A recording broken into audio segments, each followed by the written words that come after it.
లక్ష్మి ఏం చేస్తావు లక్ష్మి అక్క నువ్వు? బీడీలు చేస్తా. పొద్దున్న నుంచి సాయంత్రం దాకా బీడీలే చేస్తావు? ఇక బీడీలు చేస్తా. వ్యవసాయం పని పోతే ఎన్ని వస్తాయి బీడీలు చేస్తే? ఎన్ని వస్తాయి? 1000 చేస్తే 260 అట. మొన్నటి దాకా 60 ఉండే కానీ ఇప్పుడు 10 రూపాయలు పెరిగినాయి. ఎన్ని చేస్తే? 1000 బీడీలు చేస్తే. 1000 బీడీలు చేస్తే 260 ఇంకా తక్కువ. 220 ఉండే మొన్నటి దాకా. ప్రాబ్లం బాగా ప్రాబ్లం అవుతుందని ఇప్పుడు మొన్నటిదాకా ధర్నా చేసిర్రు. ధర్నా చేస్తే ఇప్పుడు కొంచెం పెంచిర్రు 270 చేసిర్రు. ఇప్పుడు ఇది ఏ ఊరు అక్క? రాంపూర్, నంగనూరు మండల్ రాంపూర్. నంగనూరు మండలం అంటే సిద్దిపేటకు సంబంధించిన అదే కదా. మీ ఎమ్మెల్యే ఎవరు? హరీష్ రావు. హరీష్ రావు ఎట్లుంది అక్క? హరీష్ రావు పాలన ఎట్లుంది? బాగుంది. హరీష్ రావు బాగానే ఉందా? బాగానే ఉంది. ఇప్పుడు హరీష్ రావును ఓడగొట్టాలంటారు కదా, మరి ఏమో ఇప్పుడు మీకు మైనంపల్లి హనుమంతరావు తెలుసా? తెలుసు. తెలుసా? ఆయన వచ్చి ఇక్కడ పోటీ చేస్తున్నాడు, మరి గెలుస్తాడా? గెలవడు. మా మనసులలో ఉన్నాడు కదా హరీష్ రావు సార్. హరీష్ రావు మంచిగా చేసిండా? నిజంగా చేసిండు. 7 సార్లు ఏమో గెలిచిండు ఆయన. మాకు మనసులలో ఉన్నాడు కాబట్టి, మా గుండెలలో ఉన్నాడు కాబట్టి 7 సార్లు గెలిచిండు. గుండెలనే మరి ఒకవేళ రేవంత్ రెడ్డి వస్తే గట్లంటే మరి ఎందుకు అంత కోపం? ఏం చెప్తుండు వచ్చి మాకు పింఛన్ పెంచుతాడు. పింఛన్ పెంచుతాడు ఏం లేడు. 4000 పింఛన్ 4000 పింఛన్ ఆశ పెట్టి 4000 ఇస్తాడా? ఏడిస్తాడు. పాత కేసీఆర్ ఇచ్చిన 2000 వస్తానే ఇస్తానని ఆశ పెట్టించే ఊకుండే సప్పుడు. మరి ఇంకా ఆయన సిద్దిపేటకి వచ్చి అధిష్టానం ఓడగొడతాడట. ఓడగొడతాడు తెలివిలేనోడు. అంతే కాదు. ఇప్పుడు కేసీఆర్ ఉన్నప్పుడు రైతు బంధు మంచిగా నచ్చింది అందరికి. ఇప్పుడు ఈయన మహిళలకు 2500 ఇస్తాడు. కళ్యాణం 1,00,000 కింద తులం బంగారం ఇస్తాడు. అది లేదు. ఏది లేదు, తులం బంగారం లేదు, 2500 లేదు, పెన్షన్ లేవు, రైతు బంధు లేదు. ఇంకా మహిళలకు స్కూటీలు ఇస్తాడు. ఇంకా వచ్చి ఏం చేస్తాడు? సంకనాకుతాడా మంది పట్టుకుని? మరి అంటాడు కదా, అంటాడు గట్లే. హరీష్ రావు మా కాలి గోటికి సరిపోడు అంటాడు. అంటవన్నీ ఎవడు గెలిపిస్తాడు? ఇక ఇప్పుడు అనుభవం అయింది కదా జనాలకు.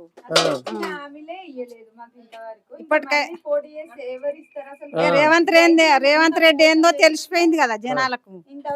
ఇంకా మళ్ళొస్తాడా? మొన్నటి దాకా వడ్లు కొనలే పాపం. ఇంకా మళ్ళొస్తాడా? మొఖం పెట్టుకొని 2 నెలలు వడ్లు కోఆపరేటివ్ బ్యాంకుల్లో వేస్తాడు ఆయన. ఇంతవరకు కూడా పోతలేవు వడ్లు.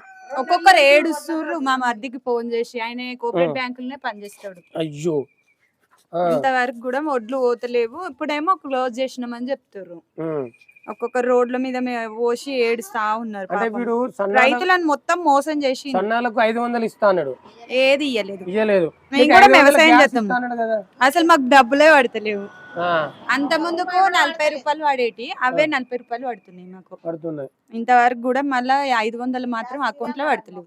కాదవ్వా, ఇప్పుడు మార్పు రావాలా, కేసీఆర్ పోవాలా, కాంగ్రెస్ వస్తే మంచి జరుగుతుంది, ఇందిరమ్మ పాలన వస్తే, ప్రజాపాలన వస్తే మంచి జరుగుతుంది అన్నారు. చెప్పిండ్రు. చెప్పి ఇప్పుడు ఏం చేసిండు? చెప్పిండు మోసం చేసిండు. నచ్చిన వాళ్ళకే పెట్టుకుంటుండ్రు ఇండ్లు. మా ఊళ్ళో కనబడతలేదా? గుడిసెలు కనబడతలేవు. వాళ్ళ కుక్కరికి కూడా మీ ఇండ్లు రాలేదు. ఇందిరమ్మ పాలన అంటే గట్లనే ఉంటది. వాళ్ళకు హరీష్ రావు సారు కేసీఆర్ ఉన్నప్పుడు ఇండ్లు వచ్చినాయి. అంతలోనే కాంగ్రెస్ వచ్చింది. కాంగ్రెస్ రాగానే వాళ్ళకు ఇంతవరకు వాళ్ళకి ఇండ్లు కూడా ఇస్తలేరు. ఇండ్లే ఇస్తలేరు. అలాంటి పేదవాళ్ళకి వాళ్ళు మొత్తం రోడ్ల మీద అడుక్కొని తినేటోళ్ళు. వాళ్ళు ఇక్కడికి వచ్చి వాడుకుంటారు. ఈడికి వచ్చి వాడుకుంటారు. వర్షం పడితే ఈడ కూర్చుంటారు. చిన్న చిన్న పిల్లలు ఉన్నారు, వాళ్ళకు ఈ అరుగుల మీద వాడుకుంటారు. మరి రేవంత్ రెడ్డి మా ఇంట్లో వాడుకుంటారు. ప్రజాపాలన ఉంది కనబడతలేదా? ప్రజాపాలన, ఇందిరమ్మ ఇండ్లు. ఎట్లా చూడొచ్చు? ఇప్పుడు కేసీఆర్ 10 ఏళ్ళు పరిపాలించాను, ఈయన 2.5 సంవత్సరాలు రైతులను మోసం చేసి పాపం రైతులనే మోసం చేసి యూరియా దొరుకుతలేదు.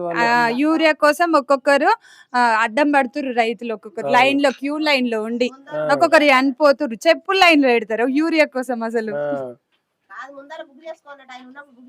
ఏం బుక్ చేసిండు? ఒకటి ఫోన్ లో యాప్ పేకు, అన్ని పేకు. రైతులకు అసలు ఫోన్ ఒక్కరితో మాట్లాడదామన్నా గానీ ఇంకొకరి దగ్గర పోయి చదవచ్చిన వాళ్ళ దగ్గర పోయి బతిలాడాలి. వాళ్ళకి యాప్ ఏం తెలుసు? అసలు అదేం బుక్ చేసుకోవాలి, ఎట్లా బుక్ చేసుకోవాలి వాళ్ళకి ఎట్లా తెలుసు? ఓటీపీ ఎప్పుడు కూడా తెలియదు. తెలియదు. అసలు పొద్దున్న దాకా వేస్తే మాకు ఇది తంబాకు మస్తు ఘాటు వస్తుంది. అవును పొద్దున్న దాకా వేస్తే 500 అవుతాయి. ఉమ్. కట్ చేసుకోవాలన్నా నానబెట్టాలన్నా నార తీయాలన్నా కట్ చేయాలన్నా మళ్ళా బీడీలు చేయాలన్నా చేసి మళ్ళీ కట్టలు కట్టాలి. కట్టలు కట్టితే మాకు 100 రూపాయలు పడుతుంది.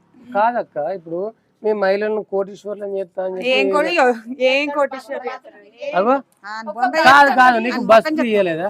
ఇచ్చిండు బస్ ఫ్రీ 6 నెలలకు ఒక్క అడిగిపోతాం మేము, రోజు వాళ్ళకి పోతాం.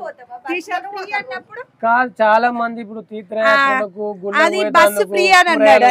అది కదన్నా బస్సు ఫ్రీ అన్నాడు. ఆడబిడ్డ అత్తగారింటి మీద అలిగిపోతే బస్ ఎక్కువ అది ఒక్కటి అయింది. అంతకు మించి ఊకే పోతాం. ఇక గిట్లా పని చేసుకునేటోళ్ళము, బాయ్ కాడ పని చేసుకునేటోళ్ళు, గిట్లా బీడీలు చేసుకునేటోళ్ళము, చేసుకుంటే బతుకునేటోళ్ళము ఎప్పుడు బస్ ఎక్కిపోతామా అన్న? కాదు మీరు బస్ ఫ్రీ పెట్టుడు ఏందో గానీ పాపం మీరే కొట్టుకుంటారు సీట్లకు. మొగోళ్ళకి సీట్లు లేదు. మొగోళ్ళకి సీట్లు లేదు. వాళ్ళు ఊకుంటారా? పైసలు డబ్బులు కట్టిన వాళ్ళు ఫిరి ఆధార్ కార్డు వాళ్ళకు సీట్ ఇస్తారా? ఇంట్లో భార్య ఉన్న భర్తలు పెట్టుకుంటే భార్య బస్ ఎక్కిపోతుంది. మరి గదొక్కటైతే చేసిండు. ఇక ఏం చేయాలని ముఖానికి గదొక్కటి చేసిండు, విడదీసుడు చేసిండు కానీ ఏం చేయలేదు. మరి లేకపోతే లొల్లి పెట్టుకొని ఓడగొడతా అంటాడు కదా. అంత లేదు ఆయనకి, అంత లేదు. ఇంకో మైనం పెళ్లి కూడా అంటాడు. మైనం పెళ్లి లేదు ఎవరు అసలు. సిద్దిపేట గడ్డ మీద హరీష్ రావు తప్ప మైనం పెళ్లి అన్నటోడే రాడు. అసలు ఆ పేరే తెలియదు ఇంతవరకు. గిల్లని అడగండి, వీళ్ళకి తెలుసు మైనం పెళ్లి ఎవరు. అసలు ఒక రాజకీయ నాయకుడు అంటే ఒక రాజకీయంలోకి వస్తున్నాడంటే ప్రజలు ఫస్ట్ వాళ్ళ మంచి చెడ్డలు చూడాలి కదా. అసలు మైనంపల్లి ఎవరో ఇంతవరకు నాకు ఒక్కదాన్ని, నేను చదువుకున్నా కాబట్టి నాకు ఒక్కదాన్ని తెలుసు. వీళ్ళకి తెలుసా? వాడు ఎవడో వేసుంటాడు. ఓటేస్తే వాడు ఏం చేస్తాడు? ఇప్పుడు రేవంత్ నే అనుకోండి, రేవంత్ రెడ్డి అన్నటోడు అసలు పిల్లలకు తెలియదు. మాకంటే చదువుకున్న వాళ్ళం మాకు తెలుసు. ఇప్పుడు తెలుసు, అంత ముందుకు సీఎం కాకముందు తెలుసా అడగండి. కేసీఆర్ హరీష్ రావు అనేది చిన్న 5 years బాబు కాదు 2 years పాప అడిగినా చెప్తారు. వాళ్ళు గుండెల్లో ఉన్నారు, ఎందుకంటే వాళ్ళు అలా చేసిండు సేవ. అందుకని ఈ సిద్దిపేట గడ్డ మీద మైనం పెళ్లి అనేటోడు మాకు తెలియదు ఎవరు. ఇప్పుడు రేవంత్ రెడ్డి పోటీ చేస్తే గెలుస్తాడు, మరి ఇక్కడ చెయ్యడు. వాడు గెలవాడు, ఇక మళ్ళీ రాడు. వాడు కాంగ్రెస్ వాడు ఉరిపెట్టుకొని చావాలి కానీ రాడు. ఇక మళ్ళా రేవంత్ రెడ్డి రాడు. రైతులకు బాగా అసహ్యం వచ్చింది కాంగ్రెస్. ఇక మళ్ళా గెలిచే పరిస్థితి లేదు. ఇప్పుడు ఇన్ని మాటలు చెప్పిండు. మహిళలు కోటీశ్వర్లను చేస్తా, తులం బంగారం ఇస్తా, 2500 ఇస్తా, స్కూటీలు ఇస్తా. ఇక అయిపోయింది 2.5 సంవత్సరాలు. మందులంతా ఇప్పుడు నువ్వే పార్టీ కోటేసినావు మొన్న? నాకు అవన్నీ చెప్తారా? ఇక్కడ సిద్దిపేటలో హరీష్ రావు ఓడిస్టోళ్ళు అయితే ఇంకా ఇంతవరకు లేరు. ఓకే, వాళ్ళు ఏమంటారంటే సిద్దిపేట హరీష్ రావు ఓడియాలంటే నా ఒక్కదాన్ని మాటనే కాదు, మా మండల్లో కాదు, ఎక్కడ అడిగినా ఇప్పుడు కాంగ్రెస్ వచ్చి నుంచి కొత్త పాలన కావాలి, కొత్త మార్పు రావాలి అని అనుకున్నారు కదా. మార్పు ఏందో ఒక్కొక్కరికి అర్థమైపోయింది ఆల్మోస్ట్ అందరికి. ఇబ్బంది పడతారు కాబట్టి ఇంకా మళ్ళీ అదే మార్పు ముందుకు రావాలంటే మాత్రం ఎవ్వరు కోరుకోరు. కష్టం వచ్చింది. అంటే హరీష్ రావు మీద పోటీ చేయాలంటే పోషమ్మ గుడి ముందు పొట్టేళ్ళను బలి తీసినట్టే అంటారు. అవును మరి, అంతేనా? అవును. రైట్. మొత్తానికైతే హరీష్ రావు ఓడగొట్టేళ్ళు లేరు, ఇక లేరు అసలు. మంచి చేసిండు ఆయన. ఎవరికి ఆపద వచ్చినా ఏది వచ్చినా గానీ ఆయన చూసుకుంటాడు. ఆయన ఒక పేదింట్లోనైనా గానీ అందరి ఇళ్ళల్లో కలిసిపోతాడు ఆయన.